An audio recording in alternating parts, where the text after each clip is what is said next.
Hello everyone, it's Maddie with Spectrum Art, and I am coming on to actually do a requested video, a promised video actually, as well.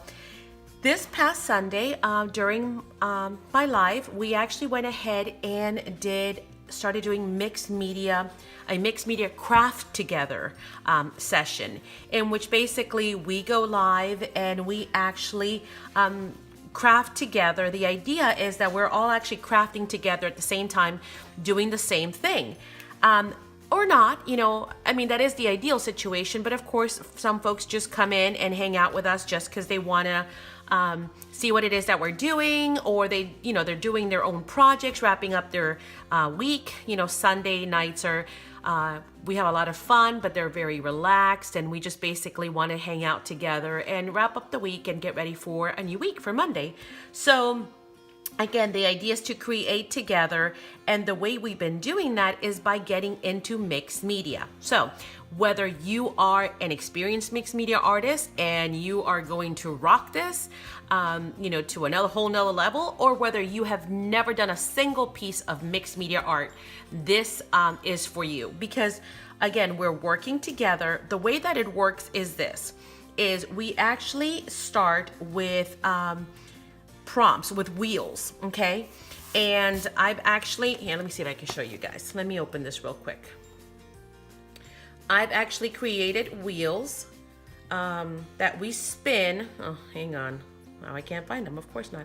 Yeah. And now my iPad wants to update. Yes, it does. Oh, there it goes.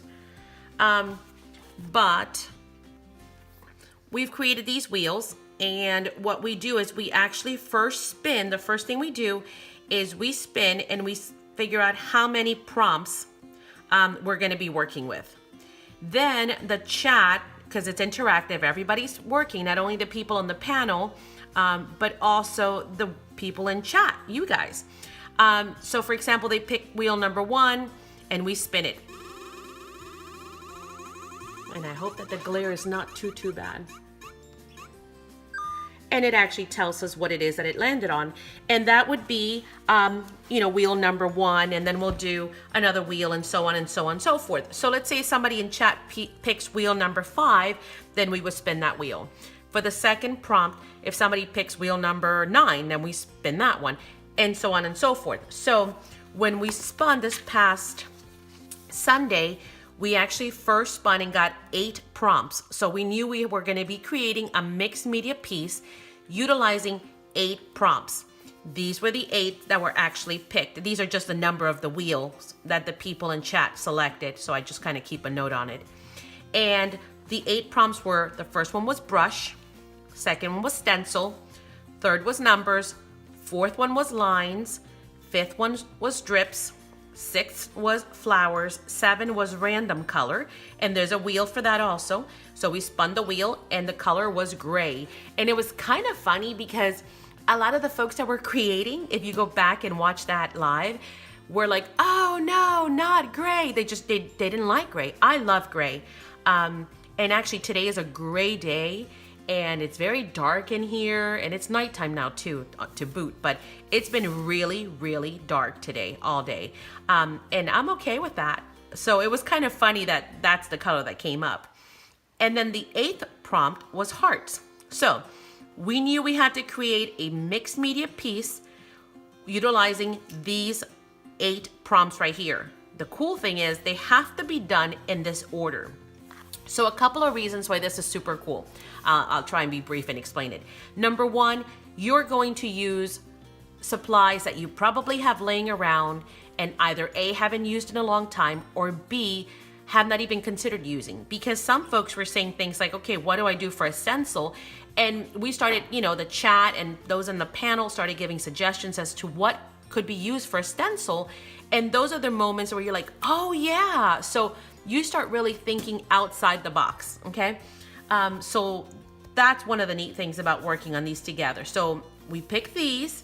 These were the prompts that we had to work with. We have to work with them in this order. You cannot go and do, for example, flowers first and then decide that you want a stencil. That's not the way it works. You have to go in this order.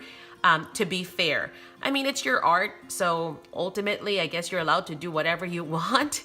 You know, there's no like right or wrong way to art, but the idea of the game is that we go in order, and we have to get creative and think outside the box and, you know, that kind of thing, because you never know, you know, how it's going to turn out.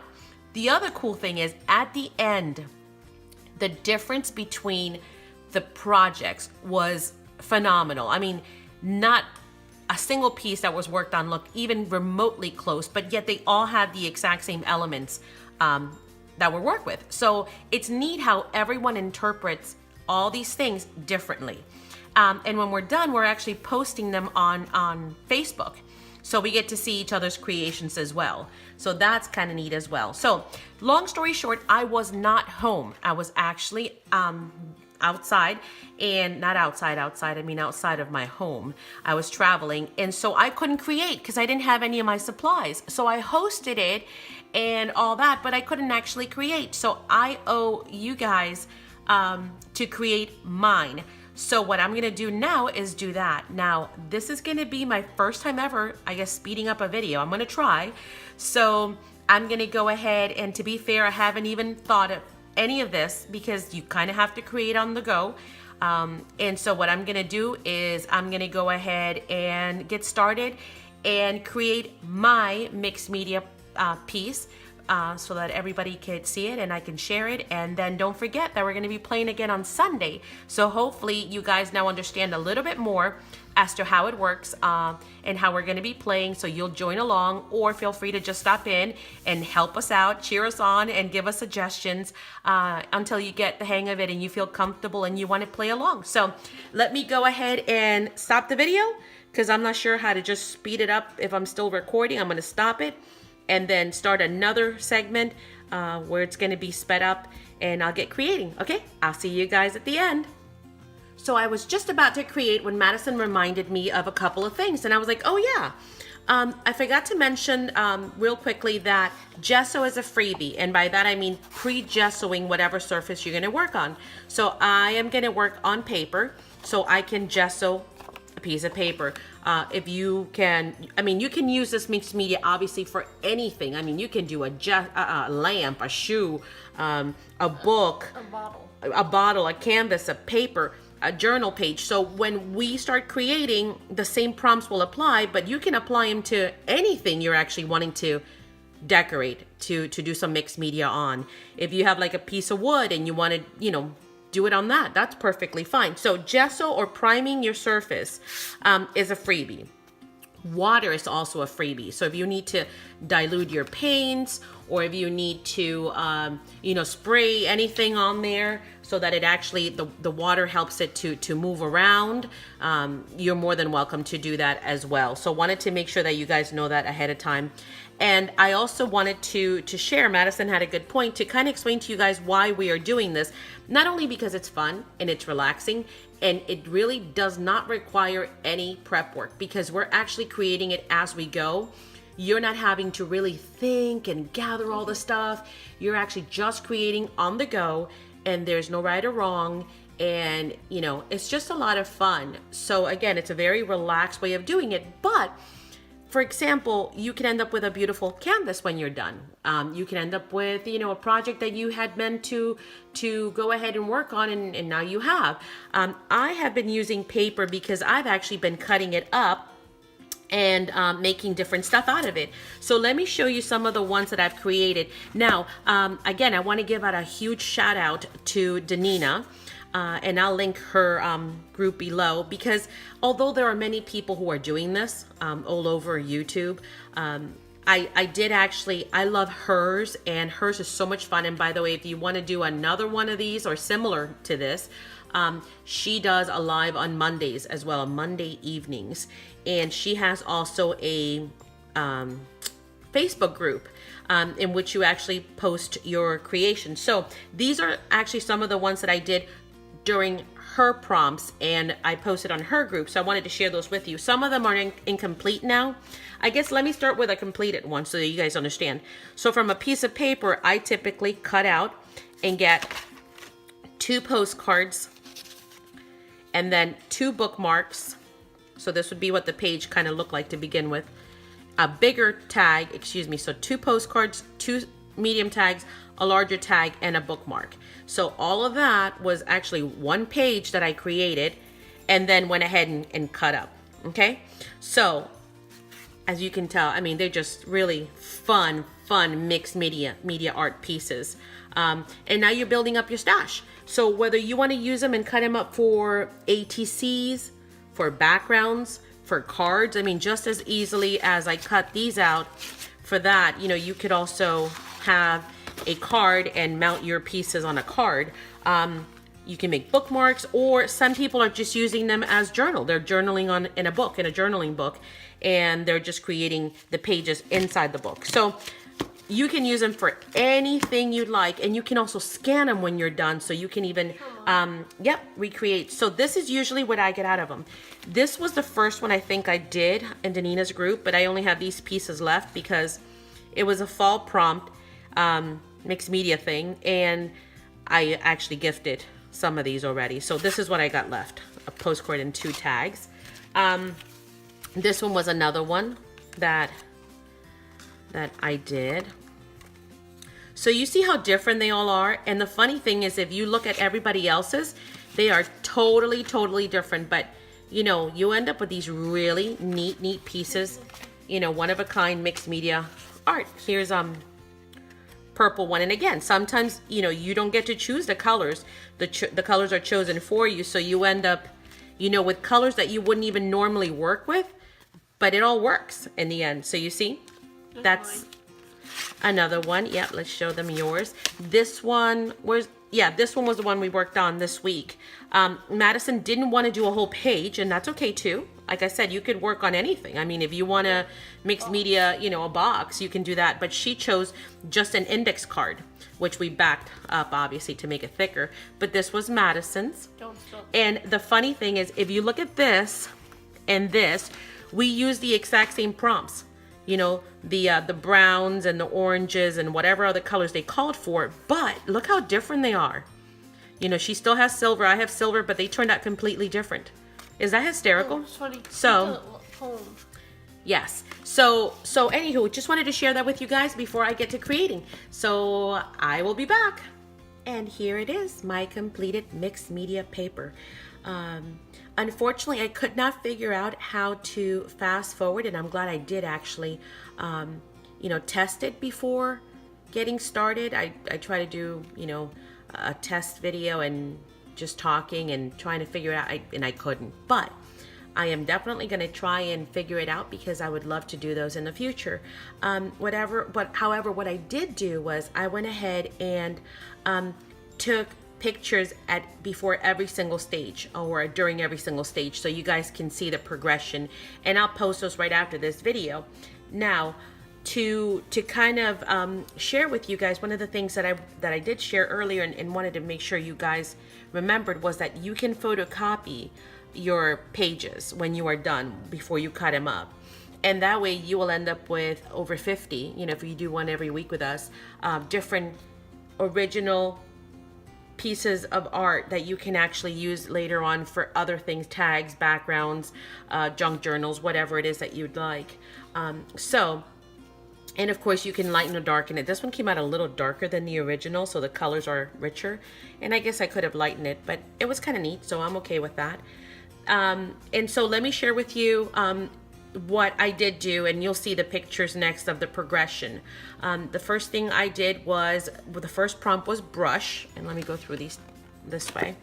And so what I did was I went ahead and I painted the entire background pink.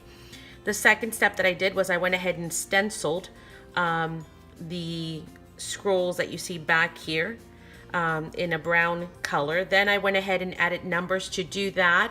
I had actually done some napkins, some tissue papers and paper towels that I had actually tea dyed, sort of fake tea dyed, but basically aged with sprays. And all I did was I took my stamps and I had stamped them, and so I pasted those because they had numbers all over, and so they gave me that napkin look and the texture as well. It's really neat. Next was lines, and I went ahead and used a washi tape with the lines on it. Then it was drips, and I dripped white paint and spritz it with water to kind of blend it in a little bit more. The following prompt was flowers. And what did I do for flowers? Oh yes, the little glittery stickers that I used throughout the page.